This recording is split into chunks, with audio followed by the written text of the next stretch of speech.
Assalamualaikum warahmatullahi wabarakatuh. Rekan-rekan sekalian, kita ketemu lagi di pagi yang cerah ini.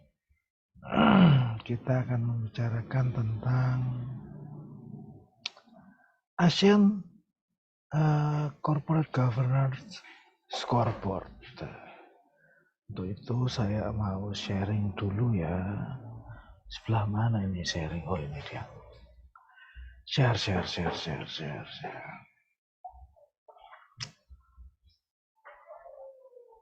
Oke.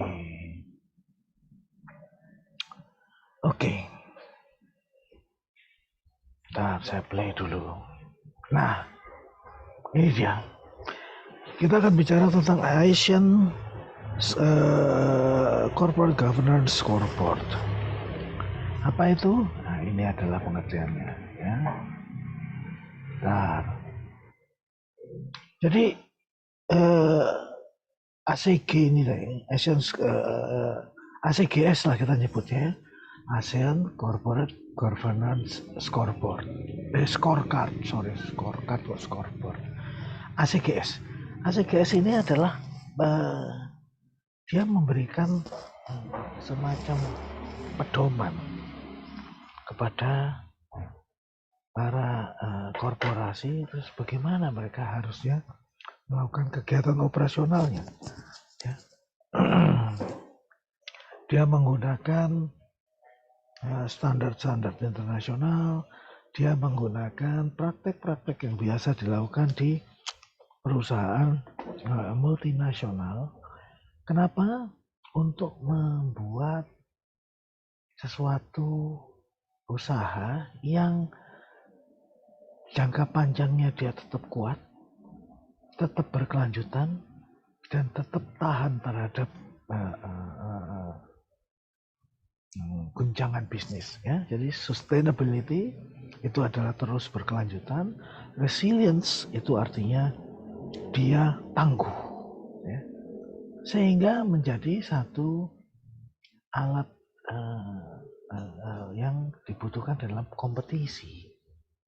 Untuk apa? Untuk menarik minat para investor dari luar negeri. Nah, di sini ADB, Asia Development Bank, bekerja sama dengan ASEAN Capital Markets Forum,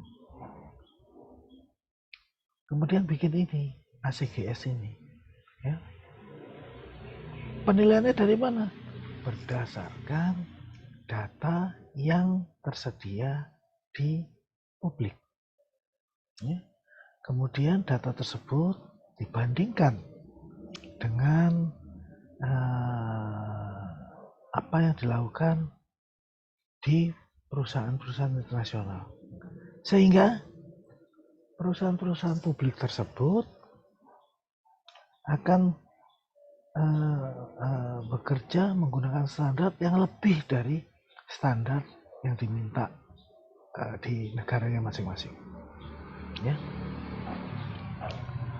Nah, report yang dihasilkan oleh ACGS ini diharapkan dapat dipakai oleh para regulator pasar modal maupun para pemangku kepentingannya sebagai satu referensi untuk mengerti ini apa sih yang terjadi pada standar tata kelola.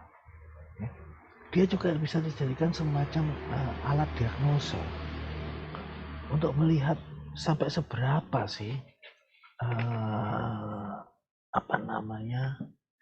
perbaikan yang sudah dilakukan, improvement yang sudah dilakukan pada standar-standar tersebut. Tujuan atau manfaatnya? Nah, kayak gini nih tujuannya. Ya.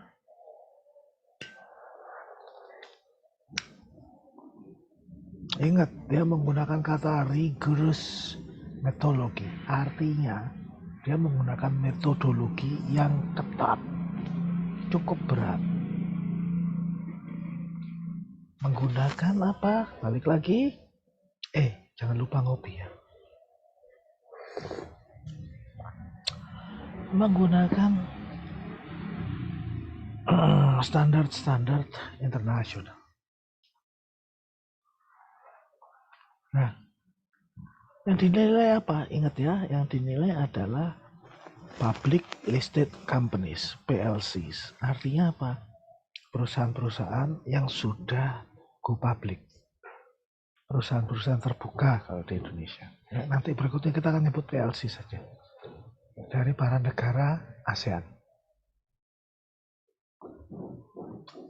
Dengan adanya ACGS ini, diharapkan para pemodal internasional, investor internasional, itu punya informasi yang dapat dibandingkan. Dengan siapa? Dengan yang biasa mereka hadapi. Yang kelas internasional tadi.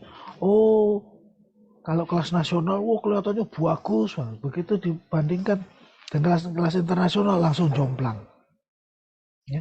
Jadi kayak nilai di SD negeri sama di SD swasta gitu. Wah, itu kan bisa beda. 80-nya di negeri sama di swasta bisa beda. Nah, ini begini juga. Nah, karena dia pakai ACGS, pemodal asing itu bisa melihat, oh standarnya sama ini. Ya, mereka menggunakan standar yang sama, bukan standar nasionalnya.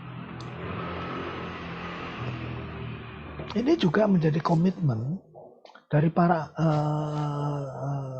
anggota ASEAN, negara-negara anggota ASEAN, untuk mendorong penggunaan penerapan dari GCG.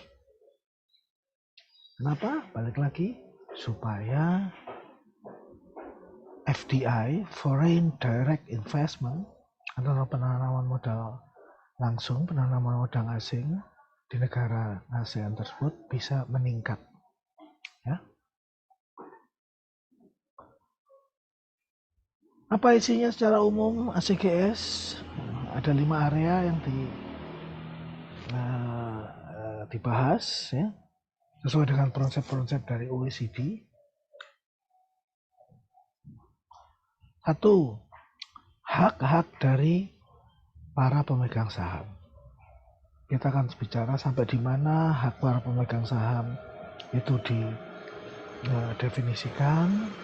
Hak pemegang saham itu juga diakui dan dilaksanakan. Yang kedua adalah bagaimana perlakuan-perlakuan yang setara antara para pemegang saham. Loh, kok bisa? Ini menjadi penting. Karena ingat, perusahaan publik, PLCs, itu saham mayoritasnya ada di mana? Di internal. Ya, yang dilepas ke publik berapa? Paling-paling 20-30%. Nah, saham-saham publik ini kan minoritas jadinya. Oke? Nah, kalau minoritas, perlakuannya gimana? Jangan sampai perlakuannya berbeda dengan perlakuan dari para pemegang saham besar. Artinya, benar-benar cuma ngikutin yang besar, nggak boleh. Tetap harus diperhatikan yang kecil, yang minoritas. Nah, inilah disebutkan di sini. Part 3, part C, itu bicara tentang fungsi-fungsi dari para pemangku kepentingan. Ingat ya, beda dengan part A. Part C ini bicara tentang pemangku kepentingan. Part A bicara tentang pemegang saham. Nah, jadi di sini pemangku kepentingannya didefinisikan. Siapa aja yang disebut pemangku kepentingan, apa aja fungsinya di situ, karena apa? Nanti ada kaitannya dengan yang part D. Part 4 ini tadi apa? Pada titik mana mereka mendapatkan informasinya secara transparan. Di part D ini tadi disebutkan juga sampai di mana mereka melakukan pengungkapan informasi, transparansi informasi. kepada siapa saja. Ya, itu erat kaitannya ya dengan part C tadi. Yang terakhir part E nomor 5 itu adalah kewajiban dari pengurus. Apa itu? Kalau di Indonesia komisaris, dewan komisaris, direksi, direktur, dewan direksi. Ya, ini diatur di dalam penilaian ACGS. Nanti kalau ada pertanyaan, pertanyaannya dimasukkan ke e-learning aja ya, supaya bisa di trace dengan lebih lanjut. Oke. Nah, di dalam scorecard ini, ACGS ini, kita punya 2 level. Level 1 yang utama, itu berisi uraian dan hal-hal yang secara prinsip menjadi indikator dari ACGS. Apa itu? Yang pertama adalah peraturan perundangan yang berlaku. Ya, kemudian regulasi-regulasi internal yang mereka bikin. Kemudian persyaratan dari tiap negara anggota ASEAN tersebut. Oke, jadi dia melihat lingkungannya, baik internasional maupun nasional dari masing-masing negara tersebut. Kemudian adalah harapan-harapan dasar dari tujuan-tujuan maupun prinsip-prinsip dari G20 maupun OECD. Ya, G20 kemarin Anda tahu kan prinsip-prinsip apa? Nah, coba Anda lihat. G20 kemarin ada di Bali kok. Itu mereka menjalankan prinsip-prinsip G20. Sama OECD kurang lebih sama. Ya. Sementara level 2, kita akan bicara tentang apa sih yang menjadi praktek-praktek terbaru yang bisa diterapkan pada tempat-tempat lain. Ya. Kenapa? Karena ingat, kita itu menghadapi situasi yang VUCA, volatile, uncertain, chaos, sama ambigu. Volatile itu adalah rentan, uncertain itu penuh ketidakpastian, kemudian chaos itu agak kacau, nggak begitu teratur. Ambigu itu sifatnya mendua. Ini kelihatannya A atau B, nggak jelas ambigu itu. Ya. Maka setiap ada praktek baru yang terbukti, ini bisa dicontoh. Nah, ini nanti dimasukkan ke level 2. Kemudian kita ngomong tentang penalti. Kalau dia nggak menjalankan prinsip AIUEO tadi, penaltinya apa? Kemudian indikator-indikator apa yang menunjukkan, oh ini masih belum bagus penerapannya. Nah, ini yang menjadi fokus dari ACGS tersebut. Oke, sampai sini nggak ada pertanyaan? Ya tentunya nggak ada pertanyaan lah, wong ini rekaman loh. Berikutnya, nah bagaimana metodologi penilaian dan penelitiannya? Yang utama ingat ya, dia hanya menggunakan informasi yang tersedia di publik. Dia nggak nanya langsung ke para perusahaan tersebut, enggak. Tapi dia ngelihatnya hanya dari informasi yang tersedia di publik. Kenapa? Satu, itu mendorong supaya perusahaan-perusahaan publik tadi secara transparan terus mengungkapkan apa yang terjadi dalam internal mereka. Kenapa? Karena mereka juga harus bertanggung jawab kepada pemegang saham minoritas. Siapa? Para investor di pasar modal yang megangnya kecil-kecil. Kalau Anda punya investasi 10-100 juta, umpamanya rupiah ya, itu kalau dikonversi, itu persentasenya bisa 0,000, banyakan nolnya daripada angkanya, persen. Nah itu mereka juga tetap harus dapat. informasinya. Nah, ini yang mendorong supaya perusahaan publik tadi secara teratur, secara sistematis memberikan informasi-informasi publiknya. Ini yang dijadikan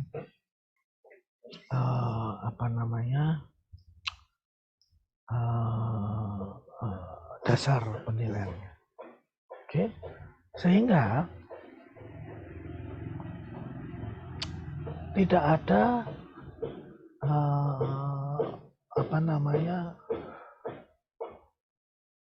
interaksi langsung antara penilai dengan si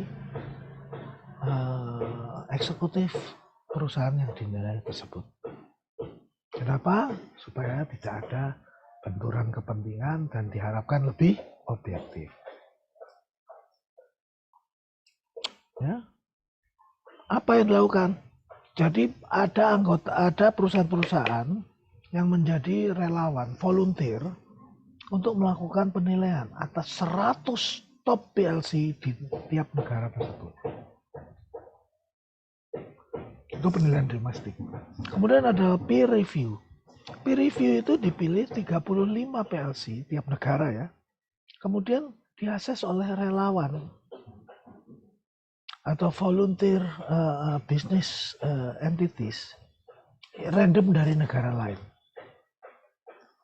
Ya. Jadi negaranya berbeda. Yang terakhir, secara independen akan dinilai oleh auditor internasional KPMG cabang Singapura pada apa? 35 top ASEAN. Penilaiannya apa? Fokusnya pada 5 titik ini tadi. Apa itu? Strategi korporasinya gimana? Komposisi pengurusnya gimana? Evaluasi kinerja dari pengurus gimana? Remunerasi gimana? Apakah standar, kurang atau berlebihan? Dan yang terakhir adalah bagaimana manajemen risiko dan pengendalian internal di masing-masing korporasi tersebut. Itu adalah metodologi penelitian. Yang 5 terakhir itu yang dilakukan oleh KPMG Singapura. Oke. Nah, ini secara umum adalah hasil dari laporannya. Bagaimana apa dan bagaimana tentang ACGS ini ada di lampiran e-learning.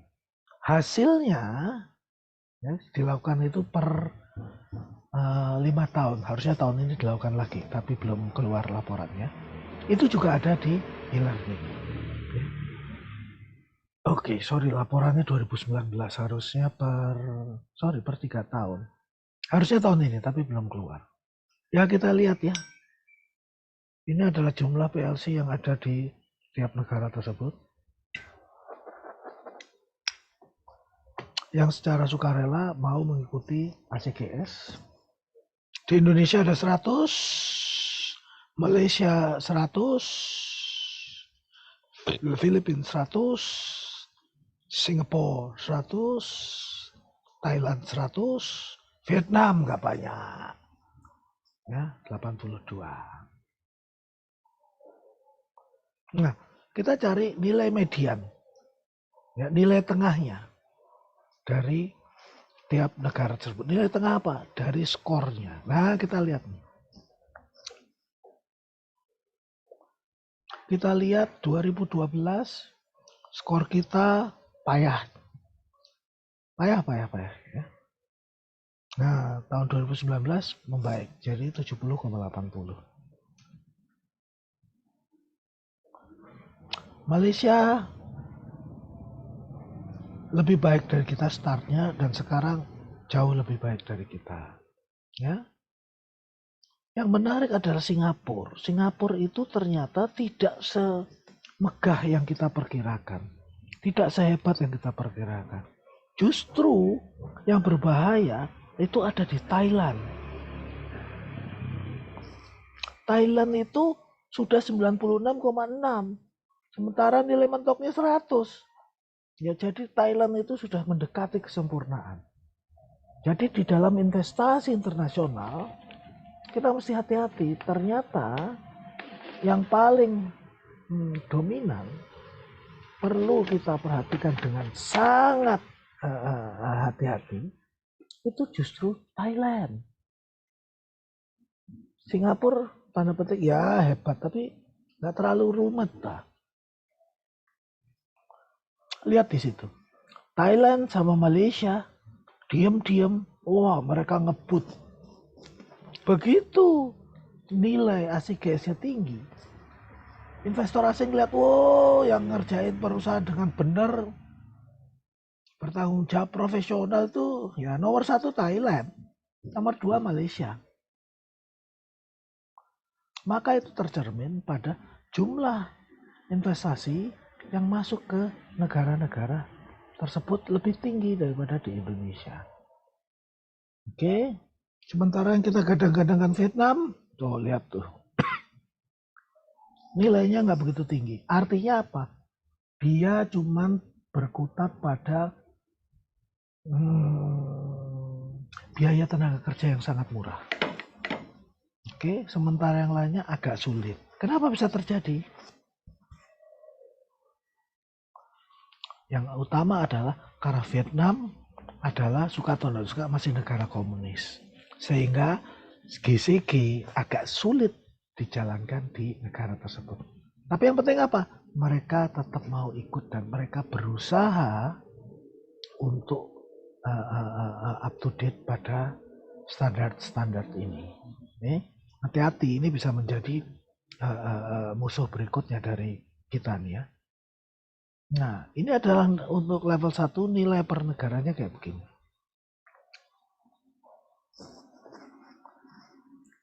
Kita lihat sekali lagi ya. Malaysia itu sama Thailand. Wah, dia benar-benar ngebut. Benar-benar ngebut. Dari sini kita bisa lihat posisi kita terhadap negara lain kayak gimana. Hasil ini harapannya adalah supaya kita bisa melakukan introspeksi, supaya kita bisa melakukan perbaikan yang berkelanjutan. Jangan sampai kalah sama yang lain. Oke? Ini adalah top 20 ASEAN. Ya. Secara apa? Secara kinerja dan secara aset.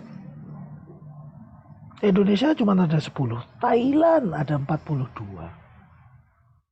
Malaysia 37, Singapura 26, Indonesia 10, Vietnam memang 1, tapi kita terhadap Filipina saja masih kalah. Yang masuk top 20, Filipina itu masuk 4, kita masih 0. Nah, Malaysia itu masuk 7 yang terbaik. Oke? Nah, ini adalah top 20 perusahaannya di ASEAN. Lah, kelihatannya Indonesia nggak ada. Filipina saja ada. Indonesia nggak ada sama sekali di top 20. Oke. Kemudian kita lihat di tiap negara. Indonesia top 3 ya. Ternyata apa? CIMB, BRI, sama BTN. Hebat ya. Mandiri nggak masuk, BCA nggak masuk. Ya hebat ini. Kenapa? Nanti Anda lihat ya. Apakah BRI memang lebih baik dari BCA? Apakah BTN lebih baik dari Mandiri umpamanya? Belum tentu. Kalau menurut laporan ini lebih baik BRI sama BTN. Tapi ingat, laporan ini didapatkan berdasarkan informasi yang tersedia di publik. Nah, siapa tahu perusahaan-perusahaan tersebut tidak menyediakan informasi secara transparan. Bagaimana dengan Astra? Itu juga nggak masuk. Siapa tahu informasi yang tersedia itu tidak sebanyak dari CIMB, BRI maupun BTN ini. Oke? Sekarang pertanyaannya ini. Nah, pertanyaan ini bisa jadi masuk ke dalam kolom ujian kita nanti di UAS. Oke? Sampai di sini Anda mesti ingat ya, begitu saya tanya kelebihan dan kekurangan, Anda melakukan analisa data. Ini adalah salah satu penugasan untuk bagaimana cara Anda belajar melihat data, melakukan komparasi, menarik kesimpulan dari data tersebut. Ya, saya rasa begitu. Pertanyaan masuk ke e-learning atau ke grup kita. Mohon maaf atas segala ketidaknyamanan yang saya tampilkan. Saya sampaikan kepada Anda. Sampai ketemu lagi. Wallahul muwaffiq ila aqwamit thoriq. Assalamualaikum warahmatullahi wabarakatuh.